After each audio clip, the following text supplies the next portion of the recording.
All right. We gave y'all time to watch the movie. We said we'd give y'all a week. It's been 2, so y'all have had time to watch the movie 3, 4 times now, 5. So today is spoilers. Again, spoilers. Hey, we're doing spoilers. So, this is Fan Addict Waco with Coffee and Comics. This is Danny Flores. I got it right this time. You got it right this time, yeah. This is Sadiq is joined us again this week. This is Armando Ramirez, and I'm Josh, and we'll be handling Black Panther Part 2. So, Spoiler episode. Spoilers. Spoilers. I know how mad the internet gets. So spoilers. Now I was in this group, and someone was already complaining that there were spoilers in the group, and everyone hopped on their comment. It was like, "Bro, you've had 2 weeks, bro. It's been out, whatever." I feel like that's a precedent now because people will get mad at you if you haven't seen it, within like a day or so. Yeah. And they want to talk to you about it. But as soon as you start talking, whoa, man, I haven't seen it in a week or so. Like, I'm going next week or I'm going. It's like, all right, man, well, normally, you jump on to me about not seeing it within 24 hours of it coming out. So Yeah, unless it's, like Justice League. I had someone try to pull spoilers on me on Fight Club. I was like, that movie is 15 years old. Stop. Just stop. I hate when people do that too. It's like, no, man, chill out. You can listen to me talk about it. Yeah. So if it's online, I'm like, I'll just not read it. You know what I mean? But if someone's talking about it, or my roommate has this thing of watching watching TV shows from the middle. He'll just pick a random episode and start watching. Yeah. And I can't. No, you got to take it back to season 1, episode 1. And we started doing. You should ask him to count sometime and out loud and see how he counts. I really want to know how that mind works. Yeah. Me personally, I'm okay with people talking to me about it. I'm respectful to people who have, I don't give spoilers, but to me it doesn't matter because I think I'm gonna enjoy it anyways when I go watch it. So see, I'm really good at figuring out a plot. So if you start telling me about the foreshadowing of something, I'm like, oh man, I know this is gonna happen, and so then I'm watching it and it loses some of the punch. Mm-hmm. But yeah, that's why with that other comic that we reviewed, crap, now I can't think, Mr. Miracle Man. Mr. Miracle. I almost said that. Yeah, that's why it still seems good. It seems like the psychological aspect is not going to be taken away by everything that you guys told me. That's what they do. All right, so let's get it off. Favorite part of Black Panther that we didn't cover last time. The favorite part of Black Panther, my favorite part was the entire movie. The entire movie. It was. That movie was awesome. It was Don't be that guy. No, the coronation scene. The first time, the pageantry, yes. The coronation scene, the pageantry of it all, going down the river, all the colors, all the tribes, the various tribes from Wakanda coming together to crown T'Challa. Dude, that was me too. That was that was it, man. That was so great. I feel like in that scene, that was also my favorite scene. I feel like there was there was so much backstory that they could have given you, and they just left it on the table, kind of. Right. Like you found out that there were 5 tribes and that they were separated, and you could clearly see different cultural aspects from different tribes, but they didn't give you a detailed history of each tribe and what they brought to the. It was kind of assumed that you would have this history or you didn't need it, and it was it was based on actual African history. But the removal or the update to the wardrobe and the aesthetic, you could see what tribe this was, and you could also see what actual tribe they based this on. But you could also see where it had been taken, where the Afrofuturism was So I love that scene. That was my favorite. Well, and the history is a lot. I mean, they give you that little opening monologue with that sand hologram. The kinetic sand thing. hologram. Yeah. That's an Easter egg, by the way. Did you know that's an Easter egg? Yeah. No, they give you that opening and they talk about the 5 tribes there, and then they kind of leave it there. But a lot of their culture and interaction is implied, similar to the first time you watch. I know it's jumping to a different topic, but the first time you watch like Predator. Yeah. Like it's all implied. There's no one sitting there just telling you, "Hey, this is a monster from out there, and he likes to hunt, and he has trophies." Right. It's all very. It doesn't take you out of what is in the middle of happening and this grand event to break it down. It's like this is what he has to do to be king. Right. Like, and someone said, like I was reading an article, and they were talking about how easy it would have been to use like the white guy. What's his name? He's like the one there. Ross? I think so. Like the FBI agent. Yeah. Oh, okay. They were like, okay. Yeah. Yeah, they were like, You're gonna have to be a little more specific. well, he was like the only one. There's in the two movie. of them. There's like two of them, and we could go either way. No, Ross. Right. Yeah. So they could have used him because he was like the newcomer. They didn't use his paradigm of the world to establish things. Yeah, they could have given him the Harry Potter treatment, where it's Right. like, you Yeah. know, you're a Wakandan Harry. Like, you could have done that. And but- the part, because I like that scene also, you know, where they're pronouncing him king and stuff. But the part that goes into that gave him a different aspect was when M'Baku comes in, and he's like, "I challenge you," and he says like, you know, you're not living the old ways. We're up in the mountains, like, and you're trying to advance with all this technology. Which, like, that was awesome seeing him on screen. Yeah. Because he's such an awesome character in the comic books, and seeing him on screen was really cool. But that, you know, like you said, they could have used Ross to come in and say this is how everything's changed and stuff. Yeah. But they used their own culture as to, like, this is how you're moving forward. And that Like was, they told an Afrofuturism story through the eyes of Afrofuturists instead of supplanting a white guy. Yes. And telling As the the story. viewer's yeah, eyes. Yeah. Exactly. Yeah, I love that. and so that was my favorite scene too. Yeah. Yeah. I think mine was actually when the lead up and build up of going to that casino resort type thing where the vibranium is being sold. Yeah. Because you see his prep time, you see his weird dealing with a society that's not our own.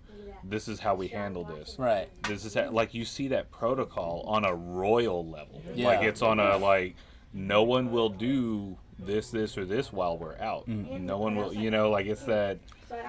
I love that. What I also love about that scene, like as a musician, the soundtrack was like. Oh man. Yeah. Dude. And then that scene, so they're like, are they in Japan? I know they're in Asia. They're in Korea. Korea, yeah. Okay. Korea. So they're in Korea, and like the Jumping as soon as they land, the hip hop is yeah, Korean it's hip hop. Korea. It's like this, Yeah. and so like you get this idea of like they blend the cultures like with the music. So when you're in Wakanda, it's like this African style of everything. Yeah. And then when you come to America, it's like African American music. Like, Yeah. And then when you go and they do that, so Because they when play you go Too to Short. Korea, Yeah. In the beginning, in the opening, when they're in Oakland, they're playing time appropriate. Right? Too Short. And- 92. That is like the zeitgeist, the highest moment of Too Short Oh, popularity. in the theater, I had a couple. You heard a couple like, oh, like whenever that Yeah. started, it's like no shame. Yeah, they were ready. So, and that's what I love is that like all the music was so culturally relevant, and it still paid like homage to like you know African culture or Right. African American contribution, but it also paid homage to whatever land they were in. Also, Well, and Yeah. more importantly, it fit the tone at the time and the character as well. Because when Claw pulls up, like, Marvel, we need that mixtape, by the way. Yeah, We need release it. that. Give me the SoundCloud link or Exactly. something. I gotta hear what he's got. Right? you know? But when Claw pulls up, you don't catch much of what's playing in his car, but it sounds a lot more radical, and it could be a lot more vulgar than a lot of the other music that's playing. Like, Yeah. you don't hear much of it, so I don't know. But I think it's actually one of the songs off the Kendrick Lamar soundtrack. Is it? Yeah, I think it's one of the more aggressive, and I forget the title of it, but it's like in the middle of this fourth or fifth song in, and it's super aggressive Kendrick Lamar. Okay. Like he's machine gunning the microphone. Okay, yeah. With lyrics, you know? Yeah. So but it's a badass song. And it fits that moment. yeah. It fits that moment perfectly. they chose like the musical cues for that movie were amazing. It was awesome. I've been banging that soundtrack since it came out. Like, it's just been on repeat. Yeah, that's a good soundtrack. Oh my god. And I love that not all of it was like hip hop. Some of it was like, even the instrumentals. Like, Yeah. It was just like, whoa, wow. Like, and they found a way to like to have this like authentic African sound that you would hear like in a lot of the instrumentals, especially in the drumming and the rhythm. Yeah. But also like, it didn't feel forced. Like, it didn't feel like you were listening to like tribal Right. music the whole time. Like, it felt like you were listening to like what that would sound like in the future. Like, if we To still a blend. did, yeah, A blend of both. exactly. Because Marvel's had that like that semi John Williams vibe to a lot of their stuff lately, where they're like, we want to make this defining theme, but it's been a little different every time, so they haven't really been consistent with it. And so I was worried that they would just put all of the trumpets and fanfare into Black Panther for 90 minutes of it. And so that was just, like a lot of things in the movie, is just such a nice, fresh breath of air. Right. And see, my worry was that like, because the excitement was like, there's an all black cast, there's an all black, we got black directors, we got, like black. So I was like, yeah, but then on the flip side, I was like, Marvel doesn't always like handle characters of color well. Sometimes they can be a little like One-dimensional. monolithic, and 1D. And so I was like, I hope that this isn't like a kind of like a exercise in like stereotype or like like, and it could have easily been heavy-handed, with like the Kosa and all of the everything that they had going on. It could have been like kind of a fetishization of African culture. Well, I think they managed to sidestep it by having Ryan Coogler write it, by having like the Glovers come in and add some punch up to it. And, having like starting with black directors, black writers, black producers, going forward to the black actors. I think they weren't monolithic characters. Yeah. And I think, they each character was just a person. And I think that did a lot to humanize, the characters. And my other fear was that it would turn into like just the Africa that we wanted it to be, almost like a fantasy, and would feel unreal, like kind of like Lord of the Rings. You know what I mean? But Wakanda didn't feel like just this fantasy land so far removed from the problems, even though they're isolationist. It felt like, well, what if Wakanda, like the what if it were real? Yeah, the storyline kind of set it up like, hold on. One of those like, this could be if we strived, versus like, oh, I wish magic was real. Exactly. Yeah. And so it didn't seem like a crazy idea or premise the way they presented it. It just had like a lot of Dove. it just had a lot of like a lot of, there was a hope like, oh man, I wish that was real. And then there was also this like, it's not so far-fetched as to be completely unbelievable. Right. There was enough grounding in it to make it believable for today, for today's world. All right. So least favorite part. Least favorite part. Claw's Barbie hand. Prosthetic. Yeah, man. I don't know. I was just kind of, and I know that seems like real like trivial, like, oh, I'm dissecting the character. I mean, it wasn't, that's how much to say that I love the movie completely. Was if I had to pick something, that would be it. Was I wanted it to be something more, I don't know. Like comic accurate, a big, like, no, not necessarily radar a big dish on the end of his hand. Not really necessarily like a radar dish, but to make it more, you could tell it wasn't organic. So if you walked into a place, you know that guy is the guy that has the sonic boom on it, because he's Not got necessarily. this, like, it's a hand. Terminator like looking thing that was just like, I know what you mean though. Like when it split up, it looked like it was almost like a wax kind of thing. But I think that fits his character, because he's that guy. It's like, meh, it works. I don't care past then. that's like, true, yeah. I don't care what it looks like. It works. Give it to me. That's like, true, yeah. You know, so it looks like. But if I had that's so much I'd say how much I loved the movie completely. Was if I had to pick something, it's that silly to where it's like, well, I guess that's the only thing that I had a problem with, because everything else about it I loved completely. Like, so Killmonger's death. Same. It was one of my favorite scenes, and like his speech was like, oh shit. But also like I wish they would have set him up to be a recurring character, Yeah. because I think that there was like so much room for growth from him. I think that there was like a sense of, at the end, I think he started to feel. I don't think the relationship was only like one-sided. I think it was transactional in the sense that like Wakanda had changed because of him, and he had started to change because of Wakanda. Right. I think he had started to understand towards the end of his death, like after that battle and during that battle, kind of why Wakanda couldn't be what he wanted it to Well, be. I think he literally saw the light. Like, Yeah. he literally. See, and I have a different takeaway from that. I don't think he obviously he saw the light, but I don't think he was coming around to that way of thinking. I still think he held firmly to his beliefs that you abandoned me and my. That's why. No, I don't that's think that was why. gonna change. That's why his speech, his little quote at the end, "Bury me in the ocean," because my ancestors knew that being dead was better than being held a captive. And And so I don't think that he was necessarily going to turn to Wakanda's ways. I think he was always going to be that character that he started out as. There was no changing his mind or his heart, because he also came home to see his dad dead at the hands of his own people, at the hands of his own brother. I think that you wouldn't have changed like the desire to want Wakanda to be more active force in the world. I think that that would have always been like, because he was right, like it's hard to argue against the idea that. See, I feel weird. I feel weird, because it's his culture. It's his culture. Yeah. But I see- can't really argue.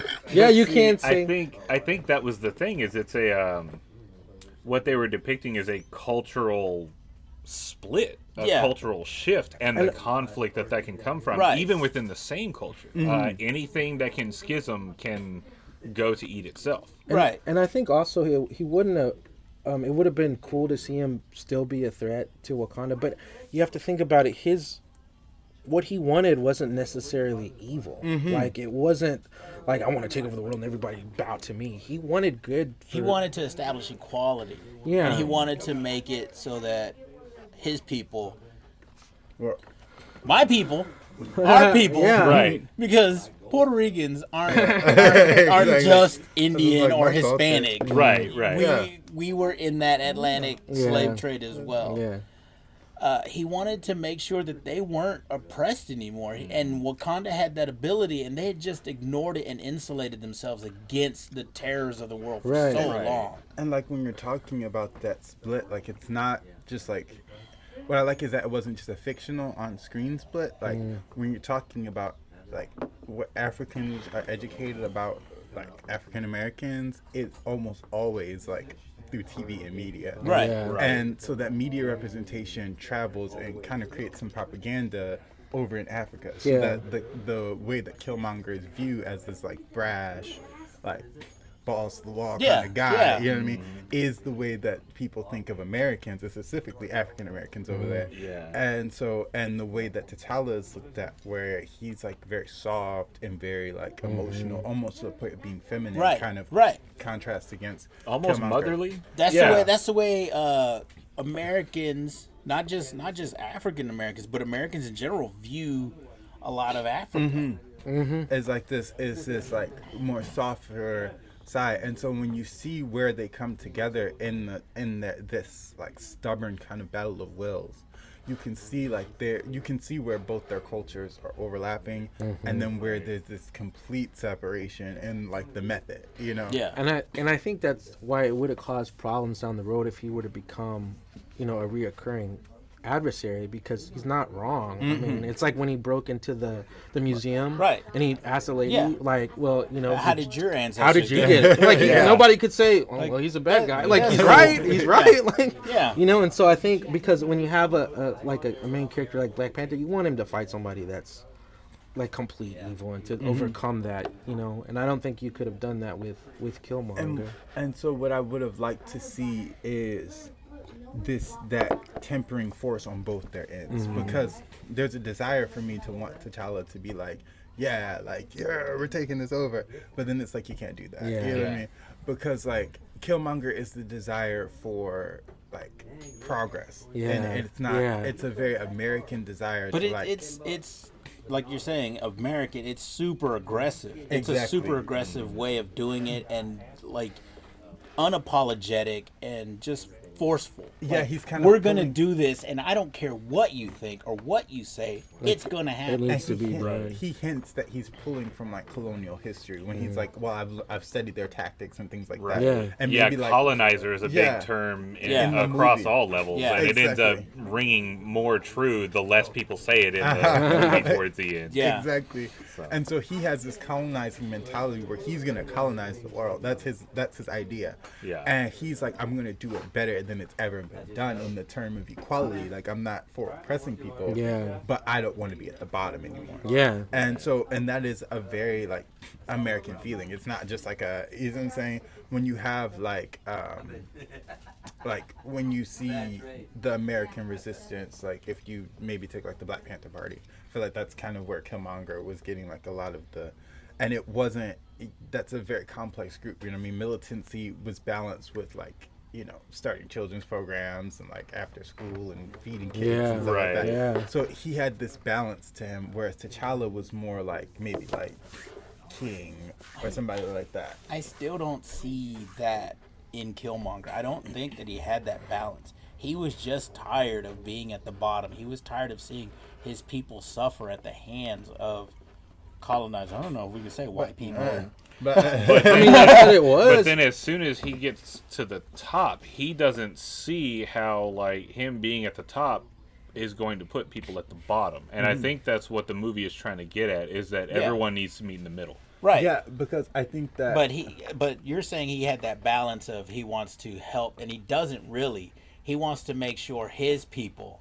Are that's- seen as powerful as so- they are. and that's what I'm But that's where like T'Challa's retort back to him when he says, "I've learned my enemy's ways, and I'm going to use him."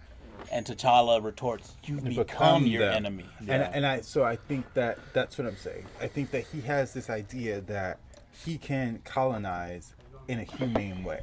But he And, can't. it's an impossible idea, premise in the first place, Right. because you know what I mean, because of the process that you have to go through. Right. And I think that's his idea. It's not to repeat the past, but it's to take what he's learned of the past and do it in some sort of humane way. But you can see what happens to even Wakanda when he gets on the throne. Yeah, You see I what I'm mean, saying? they break out the rhinos 20 minutes Exactly. into his reign. And Like, so- what? And so I think that his premise is faulty, definitely.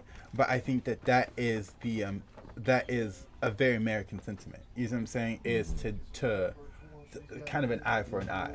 And I think that's why Wakanda. I think that gets to the root of why Wakanda stayed out of the battle, is because Yeah. if you have Africa going against the whole rest of the world at the time, like the transatlantic slave trade and the scramble for Africa, then you have Wakanda fighting, like I said, the entire world. You know what I mean? Right. And it's not that Wakanda couldn't do it, but it's like, what does the world look like? Is the whole world Wakanda now? Yeah. Because if Wakanda wins, then they have colonized the whole Yeah. world. Yeah. And I think that was a factor that they thought of too. Do we want to govern the whole world? You know what I mean? We have advanced technology, more advanced than everybody else.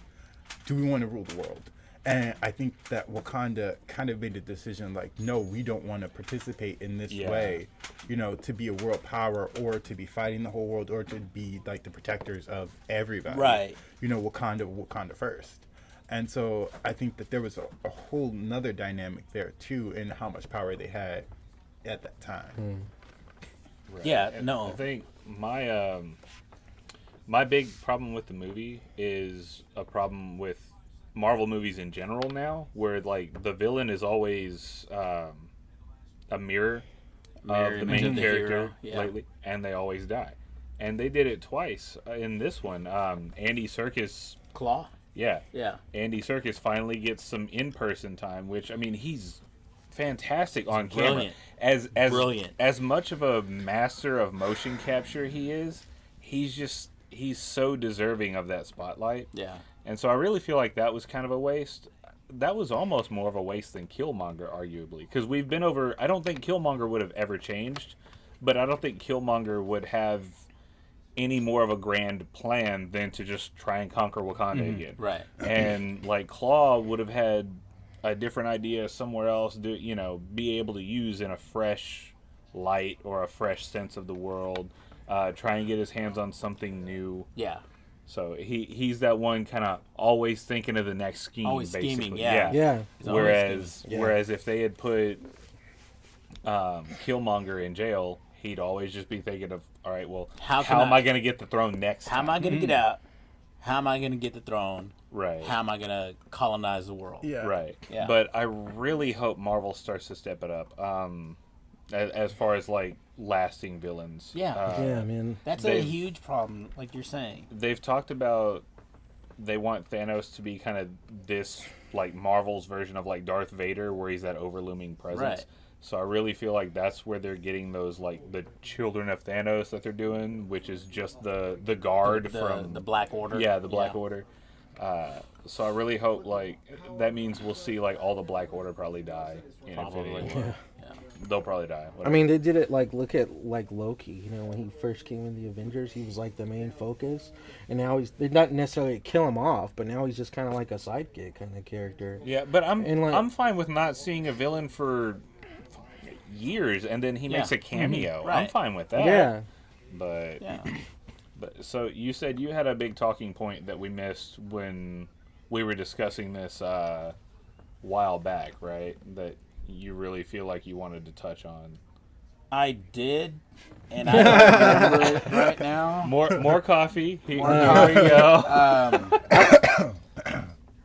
Gee, I really am blanking right now. But I went back, I rewatched the movie. The opening scene, I know, when the first time I watched it, I thought it was T'Challa and T'Chaka. And it turns out it was in Jadaka and his father in Jobu. And that like blew my mind. Because he's like, tell me about home, Baba. You know, and he's telling them about Wakanda and how beautiful it is. And then when you realize that it's that kid, when it's Killmonger, you're like, whoa, this whole kid, this is his whole life was crushed. He had this fantasy in his mind, and because his father, you know, was a war dog for Wakanda, a spy in America, and he was seeing how his people were being treated, he wanted to do something about it and aligned himself with Claw. He committed treason and died for that. Yeah. That basically sets up the whole Killmonger's life. Yeah. You know? That thing my dad did that got him killed, I'm going to just do that. Yeah.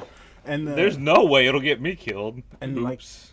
like what I feel like was the touch point of the storytelling, or like what immediately like connected you kind of to the story, is that they managed to parallel these two people's lives, like their direct lives, with an entire like centuries and centuries of like an entire culture story. You know what I'm saying? Yeah. Because it's about like legacy and inheriting your ancestors, like the weight of your ancestors. Right. And it's a very African concept in the first place, but then it's taken to this place where Killmonger has literally, as a character, inherited the entire weight of the transatlantic slave trade, of, you know, not having growing up without a father in the middle of New York City. That's Oakland. that's a point I wanted to touch on, because one of my best friends is talking about how much he liked the movie, and I was like, well, what'd you like from it? Trying to take, see what he took away from it, and he's like, man, I grew up without a dad. And a lot of what Killmonger said, it made me angry. Like, I got irrationally angry in the theater. Like, I was gripping one of my armchairs, like my armrests. He said, but also, like, seeing T'Challa and all that, and like with his dad and all that, he said, I weirdly felt like for a second I had a dad when I was watching that movie. And I was like, I can't tell if that's beautiful or like really depressing. Like, I almost wanted to hug the guy. So the parallels are just constant throughout the movie, because when T'Challa takes over as king, he's put back in the healing of the earth. Did you notice that they put him in the earth and put him in the ground almost to be reborn? Yes, which is a beautiful, beautiful scene. That was awesome. And they do the same thing with Killmonger when he becomes king. But T'Challa talks with his dad, and it's very emotional and very, very personal type thing. when Killmonger does it, his dad is like, his dad is more reckoning with his decisions than T'Chaka is. Yeah. T'Chaka does not admit to anything in the first time. T'Challa has to pull it out of him. But Killmonger's dad, he's like, so this is what I've made. This is, no tears for me. And he's like, why? Everything dies anyway. And also, too, there, T'Challa's in this, like, beautiful setting, this fantasy setting, and it's peaceful, and the clubs were beautiful. And then, Killmonger's in his old apartment. Right. And when they talk about ancestry, I think that scene was so important because they're family. You know what I mean? Mm-hmm. Technically, they should have the same ancestors, especially when we're talking about their parents. Yeah. And so you see all the Panthers when you see T'Challa, and those are like his ancestors. Yeah. But when Killmonger does the same thing, just him and his it's dad. just him and his He dad. has no connection to that. To Africa and to like the whole, the whole concept of like that unbroken lineage. And that's very telling of a lot of the African American story. Exactly. And there is no connection. And that was that deep symbolism where he was like, I don't know where I come from. And his first sight of Wakanda is like he throws Claw to him. He's just like, I'm here now. Yeah, this dude that helped me get to the top. Here, I killed him. For Exactly. You. Like, I'm home. That was part of his plan. That was always part of his plan. He set Claw up for that. Oh yeah. He knew what he was gonna do. Which is, I think Claw that's my point. knew. I think that's my point. That's what I was wanting to get to. That's what winner. In the movie and all the promotion and everything. Claw, like you see Killmonger and you see Claw, but going back into Marvel Comics, you think Claw is the main villain of the movie, and then it just turns, and it turns out that Killmonger is the main villain. Yeah. Killmonger is the guy. Killmonger is the one that does everything, is the catalyst, is the antagonist, is the main villain. I'm like, what? Yes. Right, I was ready for Claw to Dark Knight that stuff. Like, I'm going to turn this person this way and this person, like, play chess with everybody. Because the whole time he's calling him boss. Killmonger's calling Claw, Like, boss, what do I do next? He's like, I ain't worried about the money, boss. What are you doing? And then all of a sudden, see he breaking out Claw. And I think Killmonger's just like a foot soldier. Yeah. Like, he's going to go in and wreck shop, and then Claw's going to walk through the smoke. Yeah, like and a be winter, I'm here. like a Winter Soldier with Redford's character. Yeah, exactly. And I think that's what I love most about the movie. Like because I was like, are they gonna spend the whole movie chasing this bad guy? Like, because I kind of hate that. Like, I was like, like I know they're gonna catch him at the end, so like movie done. Right. And then like he dies, and I'm like, whoa, wait. Like, is he coming back from the dead or like? Right. And then like like you said, it suddenly shifts, and you just have to grapple with this new storyline. And that's a good thing too, because like you said, chasing the bad guy, the Killmonger, who's kind of the antagonist, he comes to the front door. Exactly. It's like they don't go get him, or they don't go come to him, while he goes and takes stuff over. And what I like is that Claw, you can hate him. You know what I mean? Right. Killmonger is so much harder to hate. And so, like, they kind of did away with this one-dimensional character to introduce, like, this character that has so many dimensions that you're like, I don't know where to start. And the fact that it's surprising and you're figuring it out while the action is going on, it puts you in, like, this place where you're just at the edge of your seat, just, like, running with, like, everything that happens. At certain points in the movie, you find yourself siding with Killmonger. And there were moments where I was like, he's right. He's right, Yeah, of he's course. Right. Down with everyone. Well, that's what I said earlier. It's like that's what I said earlier. Like, he's not wrong. Like, when the stuff he says, it's like you can't be like, well, actually, you're just kind of like, okay, sign me up. A lot of his views aren't.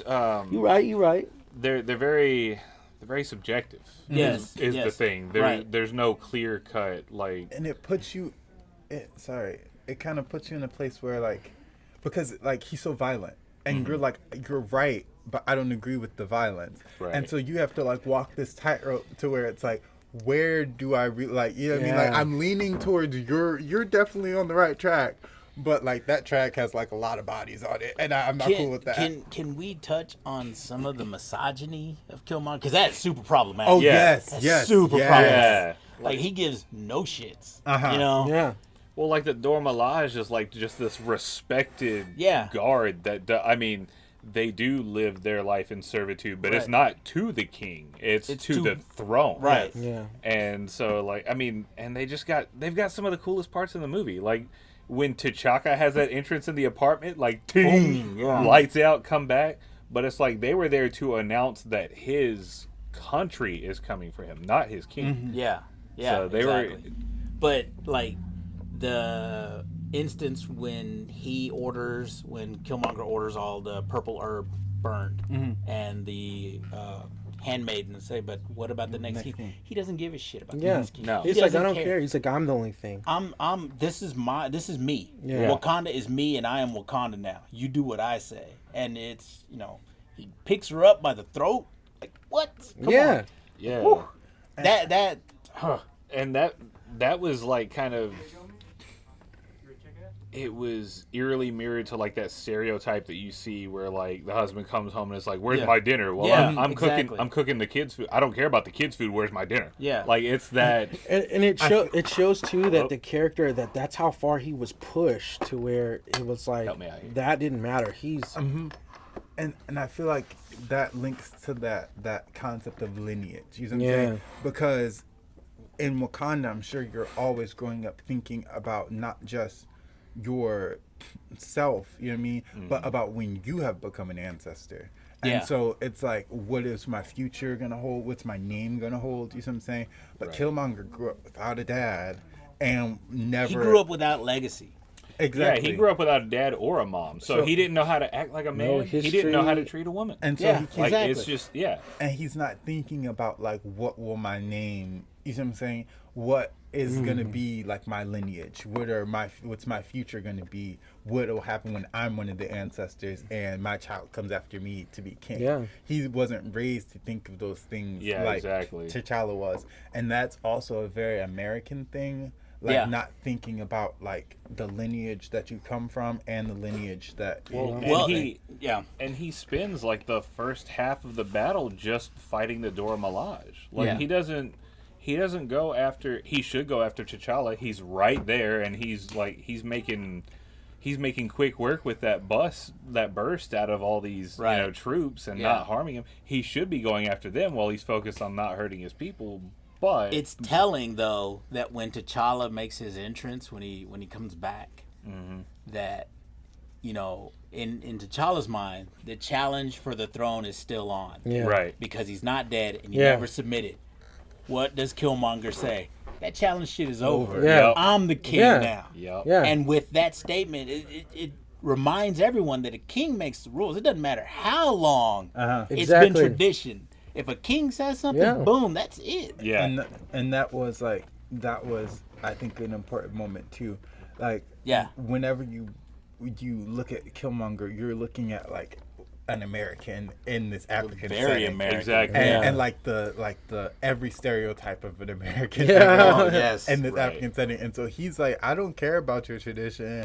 I don't care about the way you used to do things. This is my way. This is the way it's which is funny because we went over last episode how little of a just standard stereotype they put in this movie. Like how they went out of their way to avoid, like, this wasn't a movie about, it's not T'Challa's 90-minute struggle about being black. It's not.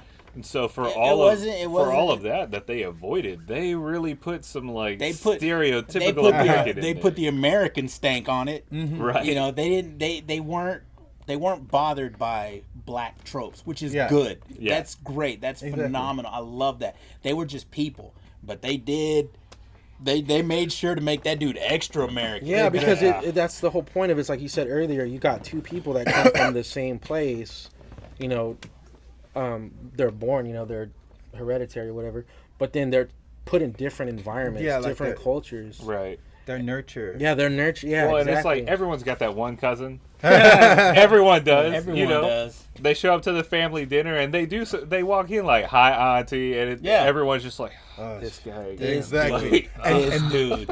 And he got foiled too. And that didn't even bring a plate.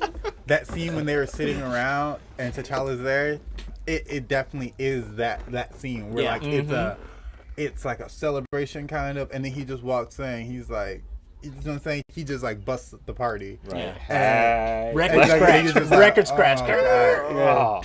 Yeah. But one of the only other qualms I had about the movie was like the CGI was amazing and horrible at times. It's very apparent that they had Yeah. a couple different people working During on the this. fight scene, Yeah. you could see the halos around people, which was Yeah. kind of jarring for me. I love the movie, but like when Jabari is or M'Baku, M'Baku. the Jabari, Yeah, you could see the cutout on the and green screen. M'Baku, yeah, you can see like, oh man, that's bad. And it's like, and then the rhinos come out in like full glory, high definition, and Yeah. it knocks one of the humans away, and the rhino still looks real, and the human looks fake. Yeah. Like it's, but the part where it's most apparent, like we were talking about the coolest fight scene in that movie, and a lot of people were like, "Oh, it was when they're fighting by the train." It's like, dude, that was trash. That was trash. bad. I'll take You know that. what that looked like? That looked like on the first. To me, I don't know a lot about CGI, but that looked like the first X-Men movie when Wolverine and Sabretooth are fighting on the. The Oh, Statue yeah. of Liberty. Yeah, and then Yeah, like and Wolverine's yeah, like, Wolverine's like goes around. Goes and around. That's exactly Yeah. what it I looked was like to thinking- me. Not and- as bad, obviously, but I could tell it was like, what's Oh, like? and Thinking you of can the tell Spider-Man that's movies. Yeah, Yeah, you can tell the that was Spider-Man. more- Yeah, Got some bad CGI. You could tell that was more keyframed versus motion capture. Right. Which I hopefully they'll step it back. Like you don't have to keep one upping with the fights. You Right. don't have to make the fights look more and more extravagant. Exactly. Ant-Man used a lot of CGI in their fights, but it was to do the scaling, and not a whole lot of action happened in Right. their fights, but they were fun to watch. And like because I love old action movies. I don't think there's a problem with a fight scene just being a fight. Like just because they're superheroes, like Yeah. they both have similar powers. My They don't favorite have to, fight like- scene out of the entire movie was the first the when he extreme- gets yeah. challenged Yeah. at the waterfall. Exactly, like it can just Actually, be a martial arts kind of The event. two waterfall fight scenes between T'Challa and M'Baku and T'Challa and Killmonger. Were two of my The favorite fight best. scenes. The best. That's Yeah. probably the best part of the movie. Yeah. Like, Yeah. it's- I just Yeah. like good choreography. Yeah, Like, maybe yeah. a little CGI, but I don't need it that much. I just Even good choreography. Well, and the camera shots seem to be longer in those fights Right. too. Oh, yeah. Which I mean, it's I'm glad to see movies as a whole breaking away from that chaos cinema thing, where it's just like, oh, Batman comes up to like punch these guys, and then it cuts into yeah. like his glove, and you see it just flashing all over, and it cuts out, and all the guys are down. Like, Speaking of like CG and stuff, man, I loved all the tech, yes. the Wakanda tech in this movie. Oh, like, with yeah, the suit yeah. and everything. Because me personally, like going back to like how we were talking about, Claw's hand and stuff. I do like traditional costumes and stuff like that. And so, but I told myself when I was gonna watch this movie, like, okay, I can't be thinking this is like old school like Black Panther. This is like in a time where, the Avengers and all this stuff is high tech Iron Man things like it's all coming from the same place. Right. So he can't just be a superhuman in a suit. Yeah. He's got to have tech, and the way they did it was just amazing, man. And what I loved is how integrated it was into their society. Yes. Yeah. Like it wasn't just like oh, we have some technology. It was like we use this to power everything. Yeah. To the Right. point where one thing that happens is like they're shooting the gun, and like she's like, guns so primitive. Yeah. And she throws the spear, and the ironic twist is that her spear is more technologically advanced. Yeah. than yeah, his, her like- spear stopped the car. Exactly. Like it Like- defeated a car. And so it gives this trope where like just because like something is what we would associate with like technological advancement, like a gun, in Wakanda a spear can still be more advanced, like something we think of like as lowbrow technology can still Yeah. be more advanced. And it was than and it more- was things to where it wasn't like in his suit he didn't have like this whole tracking like I can Yeah. do everybody's bio readings and stuff, but he had stuff like he would take the hit and the kinetic energy and then be able Yes. to push it outwards. Yeah. That was pretty cool. Yeah, and I liked I had a point while y'all were talking. And so the pacing to the movie, I feel like when they called the rhinos, it does feel like out of nowhere, even though you do see them once for a Right. second, like it does feel out of just completely nowhere. I think they should have had that incursion scene where he went to go basically like tell his ex, "Hey, come back home because I'm the king party." Yeah. Like that scene was cool and all, but they could have done something different where they had an attempted breach on Wakanda's borders and broke out the rhinos so you could see what they do. Yeah. And I think that like when she's like in the back of the car and she's spying, so I think that they were like hinting at like the actual, because remember when all the girls were kidnapped, and so I think that they were hinting at like, you know, the trades that go on in Africa. Like, I feel like they didn't shy away from like Wakanda's active role, because Wakanda had played this like role in the transatlantic slave trade, and I feel like they didn't. Right, and she's like, "Well, y'all won't do anything, so I was doing this. Thanks for busting my case." Exactly. Yeah. Like, so I think that like they were kind of trying to show like even now Wakanda is still not doing what it should be. Kind of, you know what I mean? It's still like not in its own backyard. Right. Exactly. It's Things still are not the happening police. in their own I think the whole rhino scene is sort of implied with T'Challa asking Wakabi, "Don't do this. You can end this now." But you see Wakabi reaching for the horn, and you know, in every single movie where someone reaches for a horn, it's an alarm of some sort. Yeah. It's a call. Yeah. And so I think that's what is kind of foreshadowing that something's coming. T'Challa knows, and I think it was more set up for a surprise to the audience. Yeah. Because you do see the rhinos early on, and you think they're pets. Yeah. You think of them as pets. But then when they come out in war gear and armor and everything, it's like, And it's kind of foreshadowing too, because it wasn't a sense to where they're not like free roaming. They're in like a corral. They're in a pen. And it's like they're being trained for something. They're not like just out and they're like friendly and They're obviously not farm animals. It's not like you milk them. Like, you know. Yeah, they're not pulling plows So I or think, anything. I think there was good foreshadowing in that as well. I think I'm with Josh a little. They could have done a little bit more to show you exactly what their purpose was, aside from just having them in a pen. So, like I said last time when I went to the theater, so I was like one of the only black guys there. I think there was like a couple behind me. Yeah. So, like there was the part where Ross wakes up, and she's like, "Don't scare me like that, colonizer," and like I bust out like I was the only person laughing in the whole. That's how I was like, But there was a lot of. It surprised me.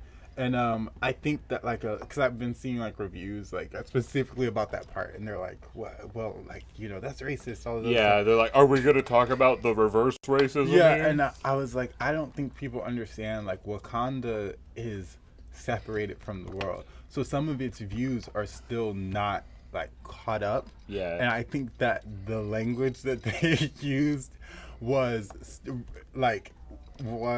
because from what I understand, his sister doesn't get out much. Yeah. It seems like everyone but him is kind of like there. Well, and his sister's definitely like that kind of weeb that watches YouTube all the Exactly. time. Because even like whenever he comes in them sandals and out of nowhere, What what are are those? Like, she's probably the only person in Wakanda who even knows about that exactly at all. So I saw the movie twice, and the first time I saw it with Only twice? only twice. I had planned to Filthy go back casual. this morning and have cereal at the Hippodrome with what is that a Wakanda. thing? They did it today. They Wow, showed cereal? They showed Black Panther with cereal. That's love awesome. cereal. At 10 this morning. Anyways, That's the too early though. first audience I How saw. everyone's late like, cereal. instead of I love Black Panther, everyone's like, I love cereal. Yeah. It was like their Saturday morning programming. The first audience I saw was majority black. Mm-hmm. And when that line came across the screen, the entire theater erupted. Guffaws. It was amazing. Everyone got it. Everyone knew what it meant. The second time I saw it, the theater was majority white. Yep. And when that line hit, I kind of looked around like, You saw a who's couple, going to be upset? You saw Who's a couple going to be wiggles upset? in their seat. Yeah, and it's it was a little uncomfortable.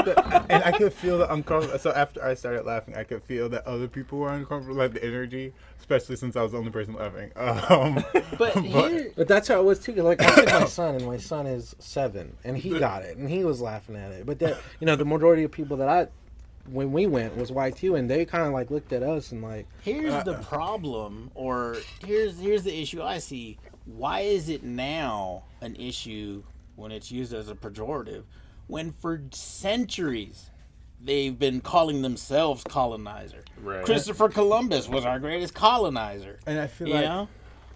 what I liked about that moment, and like it happened throughout the movie, but that was like a really clear moment, is that it didn't shy away from the way that Africans see like white people sometimes, right? Because again, like Ross could have been the entire like eyes for the audience. It sets up the reverse now, where usually in movies when they have one black character, he's the representative of all. And that part of it too. Now Ross is the representative of all white people. And part of it too, I think, is that most Americans are white Americans. They feel like that white American culture is responsible for giving us lots of stuff when they just took over lots of stuff.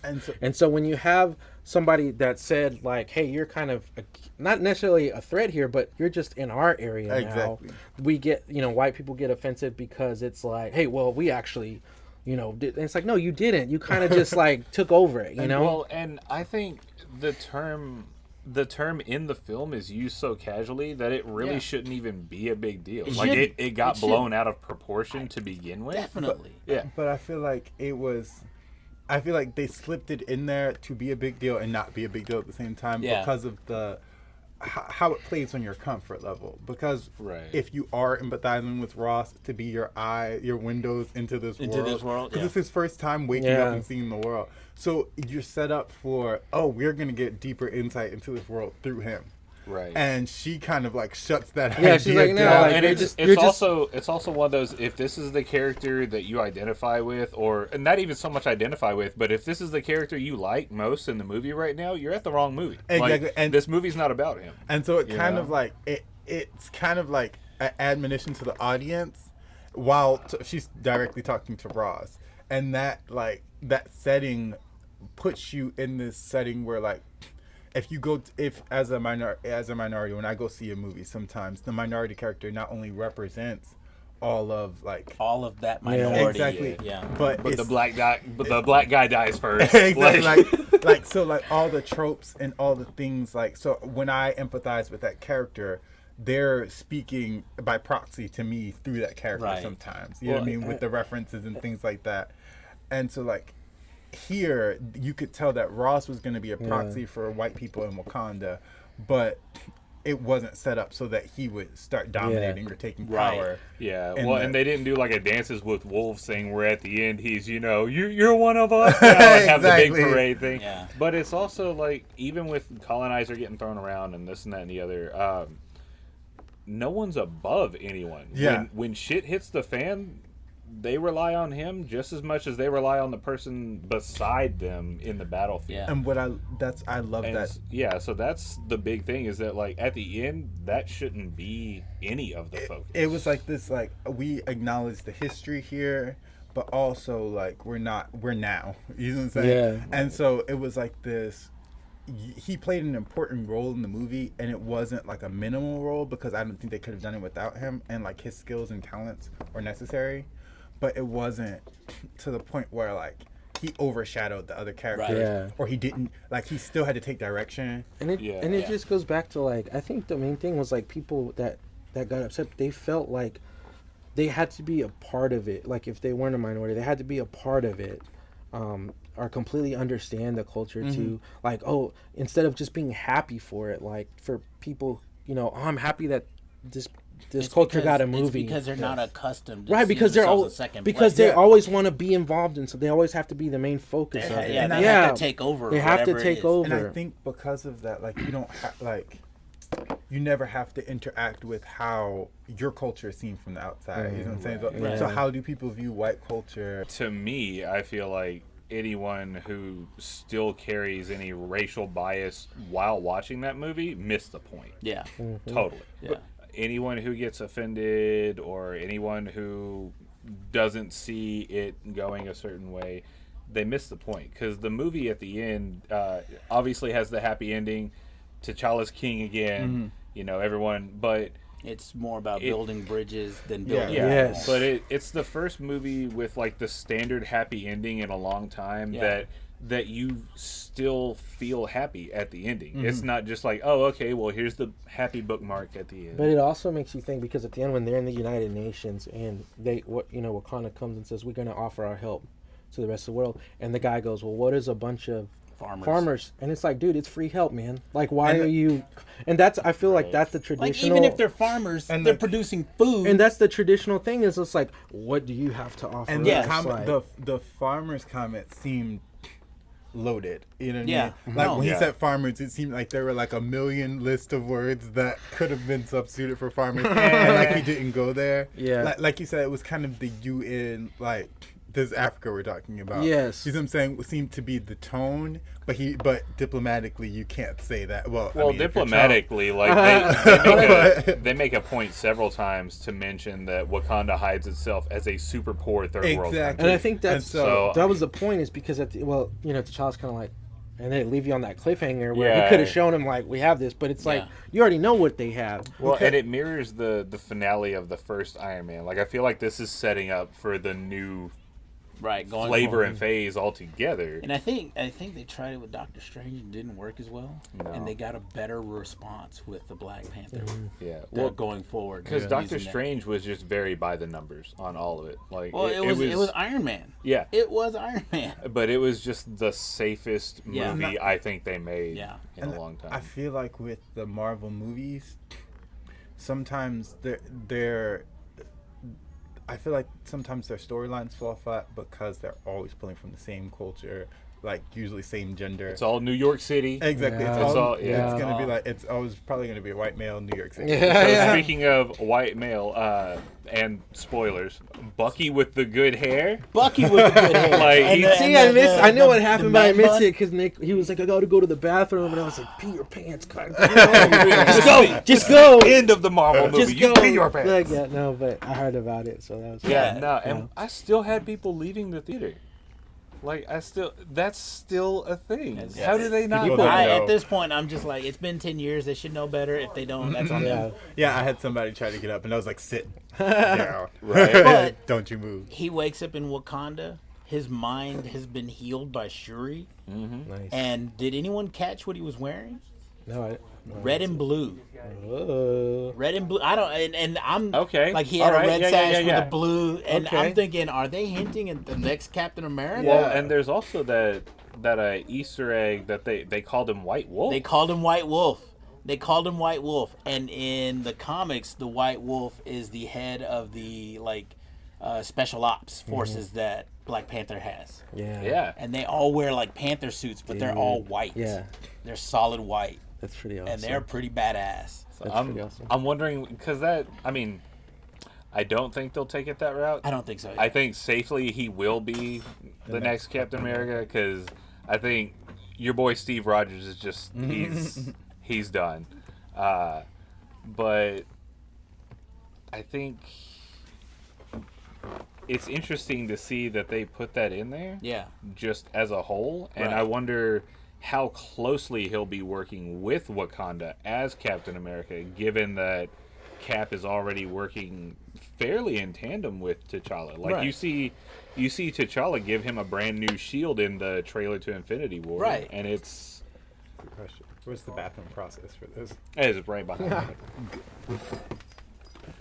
But yeah, so I'm really wondering what that's going to do, if it's going to bridge and have everything come a lot closer, because we probably know Wakanda's going to help rebuild some stuff. Oh, yeah. When, Big Purple comes down with that gauntlet. Oh, yeah. Well, he's going to have to. He's going to destroy, a bunch of stuff, Right.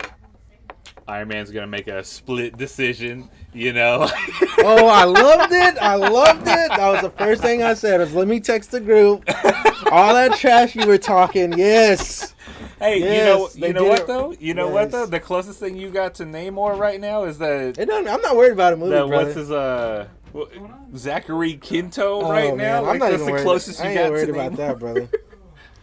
But yeah, that's gonna be crazy to see. Yeah. And it really feels like they gave Bucky a perm, dude. Like they straightened it. He had that feathered little thing at the end. He had a flip. They straightened it and then flipped it out. Realistically, you have to think, the whole time that he made appearances in the movies he was broken and beaten, and so his hair's not gonna be he was dirty. Yeah, he was shower. He was he has to go to a third world country to get a shower. Are either of you reading Tales of Suspense? No. Tales of Suspense. There's like it's on issue 3 now. Okay. And in that book, it's Bucky and it's Hawkeye, and they're on the trail of the Black Widow. And in that book, continuously Hawkeye makes the same like, "Do you wash your hair?" It's called shampoo. Are you at least gonna shower before we go out? Like, he's just dropping God. these all the time throughout the book. Oh my god. Because That's amazing.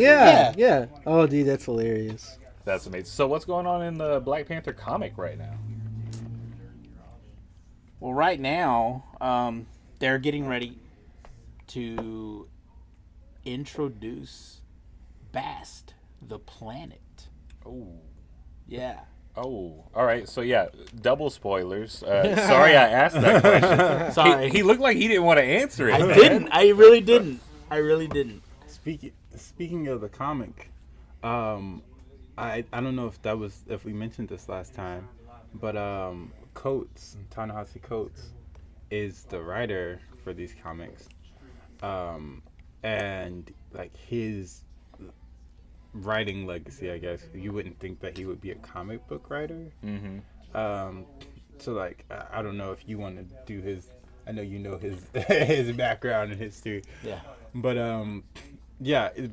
he writes like for all kinds of magazines, articles, and publications, and now he's taking kind of a comic run. I feel like there's like 3 different comic series that he's been writing for, probably more. He's writing the Black Panther. He's assisting on Black Panther, Wakanda, The Rise of Wakanda, and July 4th, 2018, will be the release of Captain America by Ta-Nehisi Coates. Oh snap! Yeah. And All right, Yeah. I see it. And he had The Crew, which got canceled. And he had the crew, Black Panther and the crew. So he kind of took over like this era of Black Panther, I guess you would say. Well, I feel like those have been the freshest books of like bringing people who don't write comics to come in and write comics. Mm-hmm. Yeah. Because I feel like everyone who's written comics for a living is getting really comfortable. Like, Bendis, he's getting so comfortable that he writes like one panel's worth in a whole book. Yeah. Like, So as far as some people might be coming from like his articles and not knowing that this is like the same guy or something like that. He's a pretty big activist. He wrote a case for reparations. I know that. okay. It's his work. Did he write like Between the World and I? Yeah. Yeah. Between the World and I. Between the World and I. We were 8 years in power. Yeah, about Barack Obama. Yeah. So he writes like political and social pieces, and so you can see why Black Panther might be like his kind of like a brainchild of his, in his in his alley, in his Right. little barrel. But I thought it was interesting to see someone who writes more, I guess what we would say, serious pieces, turn their attention to the comics, because I think that sometimes people miss that comics are an actual medium of storytelling and that they can be important for impacting cultural spaces and things like that. So I thought that was really important, is that like you get these cultural social writers to contribute to comics. Yeah. Yeah, people are like, I wish comics weren't so political. No, man. Comics have always Where have you been at? Just go back to reading X-Men, I guess, because that wasn't political at all. You know? Yeah. Civil War, nothing. None of that stuff. Last thing I wanted to touch on was the redemption of M'Baku as a character in storytelling. Dude. Oh my God! Just Yes, because 'cause- in the comics, I know you like him. The dude is super problematic. Oh, yeah. though. Yeah, I know. He's called the Man-Ape. Yeah, He yeah. wears a gorilla. Yeah, costume. yeah. A white gorilla. White gorilla. Yeah. Like this strong black man has to put on a white Yeah. costume in order to be in power of sorts. Yeah. Yeah, that was Super a problematic. really easy way for them to get really racist. Yeah. Well, and when you talk about like the evolution of Black Panther in general, like what was the first Black Panther called? Like Jungle Action or something? Yeah. Like, Yeah. yeah. Yeah. So you had like this really, I don't know, when did it come out? Like 60s? 60s. Yeah.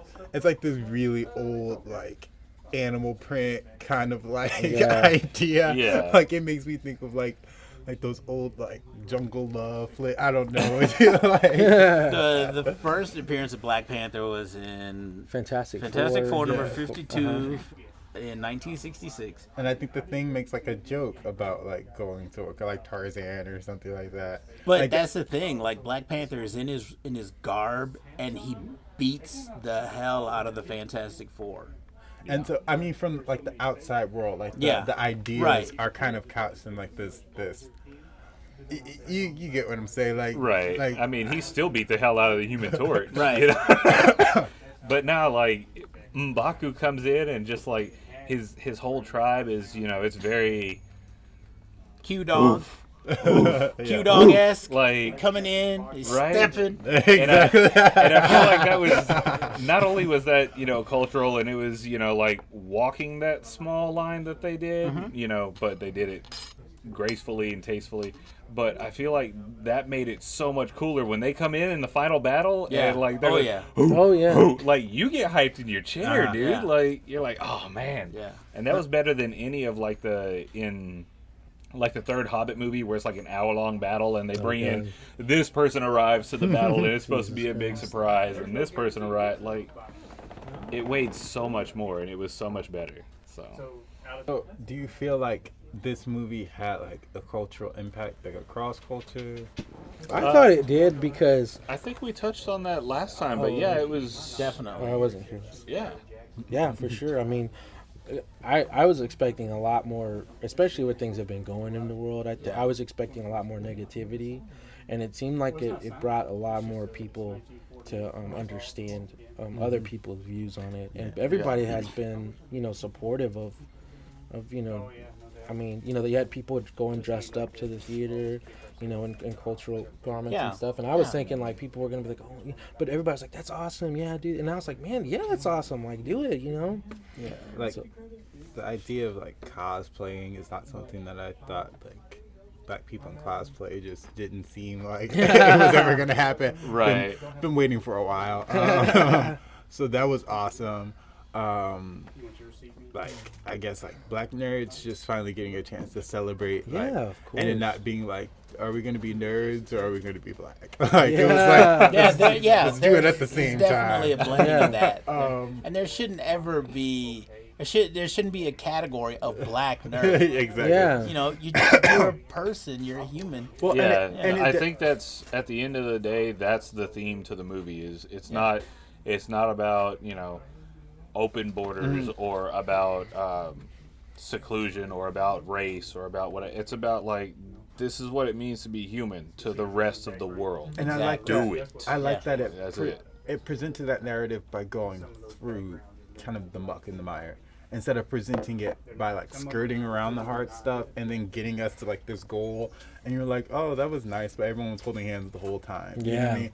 It was like, here are these really big issues that are on the table that people are talking about, but also presented each one in a light that it made sense, that like that had you understanding more than you were like kind of ready to burn down the other side. You want to fight with your own people, fight not to kill and fight like a human. Exactly. That's exactly. And so I thought that it was a great narrative all around. I think that the ability for me, like, it's sometimes being a nerd in black culture is a little difficult. There's not that many touchstones. Yeah, I guess and we just don't nerd out as often as I would like. And so, like, that feeling of being able to, like, just balls to the wall. Yeah. Like, I felt like people could have come in a full Black Panther outfit. Yeah. And it would have been dope. It would have been cool. Yeah. Right. Like, no one would have made fun of you or anything. Yeah. So that feeling is something that I hope we, like, take and keep and, like, just nerd out for every movie from now on. Yeah, right? Every excuse to cosplay is an excuse to cosplay. So I just, that was something that I didn't think that I would get to see really in like my lifetime, especially as a younger kid. I never thought that there would be a cultural celebration of such a nerdy like event, like a comic book. Like, it was like, wow, Right. That's awesome. Yeah. That's awesome. So that was like one of the things that Black Panther really meant to me, is like this blending of two things that I definitely care about in like into one supreme event. Right. So I think we all felt that way. yeah, last point, rewatchability. That's a big thing with me in movies, because like I feel like Civil War had a lot of rewatchability, I still watch Civil War. Yeah, like when you bring Yeah. it home on video or it's on Netflix now. Like how rewatchable do y'all think this movie is to you personally? Very rewatchable. Like I said, I've seen it twice. Both times, very enthusiastically. Yeah. Right. Like even both times you got I- with the who. yeah, both I times. saw it once and like everything's embedded into my brain and I want to watch it like 10 times over again. And I've been like the hype for comic book movies has like left me since I can't even remember which movie I was like, okay, another movie. I'll go see it.